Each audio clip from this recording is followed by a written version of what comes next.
दोस्तों नमस्कार, बिहनिया संजय से मैं कौशल तिवारी। मोदी है तो मुमकिन है कि धारणा को और भी मजबूती कल तब मिली जब देश के प्रधानमंत्री नरेंद्र मोदी ने वह कमाल किया जो नेहरू से लेकर मनमोहन सिंह तक किसी भी प्रधानमंत्री नहीं कर पाए थे। 75,000 लोगों को नियुक्ति पत्र देश के प्रधानमंत्री और उनके दर्जन भर मंत्रियों ने इस देश के बेरोजगारों को सौंप दिया। धनतेरस का तोहफा बताकर गोदी मीडिया ने इसे खूब हवा दी और देना भी चाहिए, क्योंकि पिछले 8 सालों में जिस तरीके से सार्वजनिक क्षेत्र की कंपनियों को बेच कर नौकरी खत्म की जा रही थी और केंद्र सरकार में 8.5 लाख से अधिक पद रिक्त पड़े थे, उन्हें नहीं भरा जा रहा था और ऐसे में 75,000 युवाओं को नौकरी देना कमाल की बात है और बड़ा दिल चाहिए इसके लिए, क्योंकि मोदी सरकार के आने के बाद 5 लाख से अधिक पद रिक्त हो गए थे जिन्हें भरा नहीं गया था।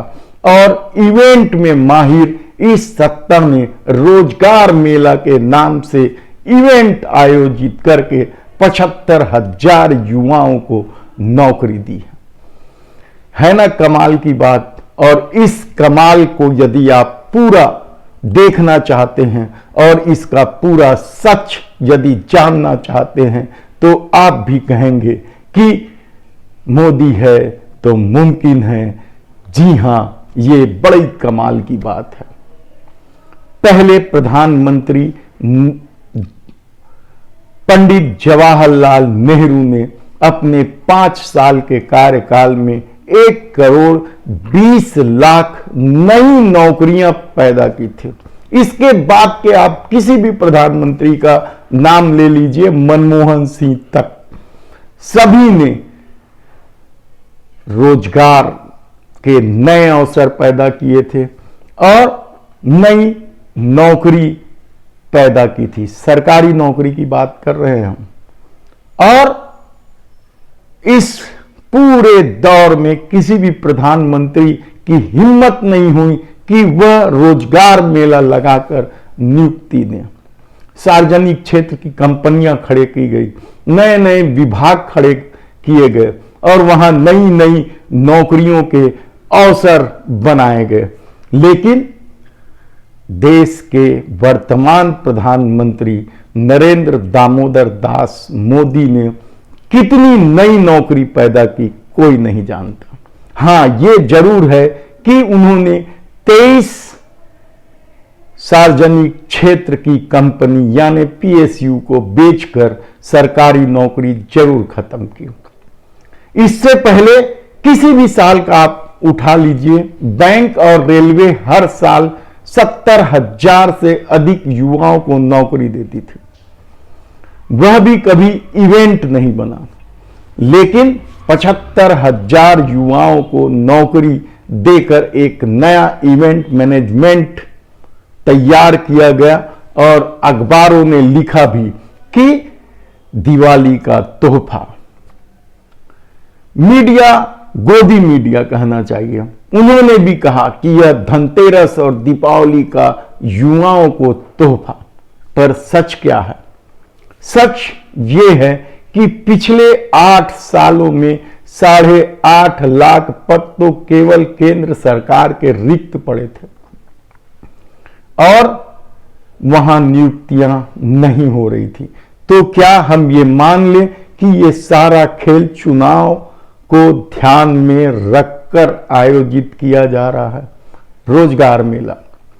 रोजगार मेला दरअसल युवाओं के साथ छल के अलावा कुछ नहीं है, कहा जाए तो गलत नहीं होगा। लेकिन यह मोदी सत्ता का कमाल है कि वह इसे भी अपने अनुकूल कर लेने में पूरी मदद गोदी मीडिया का ले लेता है।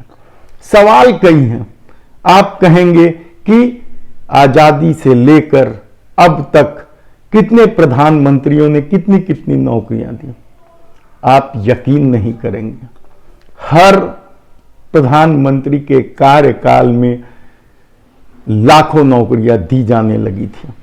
खुद उन्हीं परफॉर्मेंस को देखकर देश के वर्तमान प्रधानमंत्री नरेंद्र मोदी ने कहा था कि वे हर साल 2 करोड़ लोगों को रोजगार देंगे, लेकिन कितने को दिया, बल्कि नौकरियां खत्म कर दी गई। यहां तक कि किसान के बेटे सेना में जाने के लिए लालायित रहते थे और उनके सामने एक रोजगार का अवसर होता था, वह भी अग्निवीर योजना के भेंट चढ़ गई। तब सवाल यह है कि इस पूरे खेल में क्या नौटंकी हो रही है? कहते हैं काठ की हांडी बार बार नहीं चढ़ती, और न ही एक ही तरह की नौटंकी बार बार देखने में मजा ही आता है। हंसी भी नहीं आती इस नौटंकी में अब तो। लेकिन क्या करें, उस अवधारणा का मोदी है तो मुमकिन है, उस अवधारणा को बार बार इवेंट बनाकर यदि मजबूत किया जा रहा हो और देश कंगाली की कगार पर खड़ा हो, तो यह मोदी सत्ता का ही कमाल है कि उनके अपने चेले चपाटी अभी भी सोशल मीडिया पर यह कह रहे हैं, भाई वाह, मोदी जी ने तो कमाल कर दिया, 75,000 युवाओं को नौकरी दे दी। लेकिन नौकरी की हकीकत इससे विपरीत है।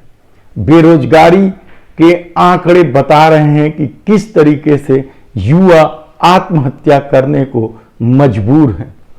महंगाई के आंकड़े बता रहे हैं कि आम आदमी का जीना मुश्किल होता जा रहा है, और खुद मोदी सत्ता 80 लाख लोगों को 5 किलो अनाज देकर उनका जीवन बचाने की कोशिश कर रही है।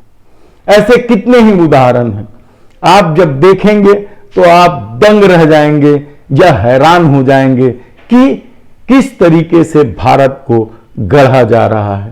केदारनाथ में बैठकर विरोधियों को गाली देने की एक नई परंपरा तो शुरू हुई है। हत्यारों, बलात्कारियों के साथ खड़े होकर उन्हें सम्मानित करना, उनकी आरती उतारने का एक नया दौर शुरू हुआ है, ताकि अपराधियों को समाज स्वीकार कर ले। ये एक नया भारत है। झूठ, अफवाह और नफरत की राजनीति ने एक पूरे समाज को अलग कर दिया। यह सत्ता के अपने अनुकूलता का एक सरल उपाय है। हमने कल ही बताया कि किस तरीके से आजादी के बाद इस देश में लाखों मंदिर बने, और वे मंदिर भाजपा से इतर विपक्ष या दूसरे दलों के लोगों ने बनवाया। वह भी उनकी सत्ता थी। नजूल की जमीन पर, सरकारी जमीन पर मंदिर बनते गए कब्जा करके। लेकिन यह सब उन लोगों को कभी नहीं दिखेगा जिनके आंखों पर पट्टी चढ़ा दी गई है और जिनके दिलों में नफरत का जहर बो दिया गया है कि भाजपा को छोड़ के तमाम लोग हिंदू विरोधी हैं, राष्ट्र विरोधी हैं। ये सारा खेल जिस ढंग से चल रहा है, क्या यह सब चुनाव को लेकर है? यह पहला सवाल है। आप नेहरू से लेकर मनमोहन सिंह के कार्यकाल में दी जा रही या दी गई नौकरियों की फेहरिस्त आप देखेंगे, और नए नौकरी के जो अवसर बनाए गए, सार्वजनिक क्षेत्र की कंपनियां खड़े करके नई तरह की नौकरी पैदा की गई, वह क्या इस पिछले 8 सालों में हुआ है? आपके दिलों में नफरत भर दिया गया है। ऐसी परिस्थिति में आप यह देख ही नहीं पा रहे हैं कि युवाओं के साथ किस तरीके से छल किया जा रहा है। डॉलर के मुकाबले रुपये के गिरने का जो क्रम है, वह इस दौर में जिस तेजी के साथ बढ़ा है उससे विदेश में पढ़ने वाले बच्चों के सामने एक नए तरह का संकट खड़ा हो गया है।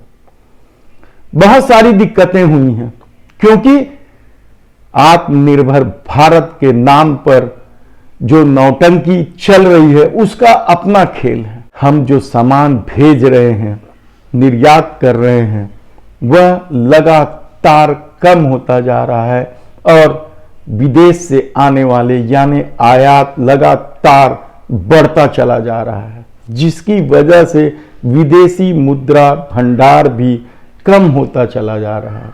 ऐसी परिस्थितियों में यदि 75,000 युवाओं को नौकरी या नियुक्ति पत्र देने के लिए रोजगार मेला का इवेंट खड़ा कर दिया जाए और उसे लेकर दावा किया जाए कि मोदी है तो मुमकिन है, तो फिर इस देश का क्या होगा, यह सोचने वाली बात होगी। धन्यवाद।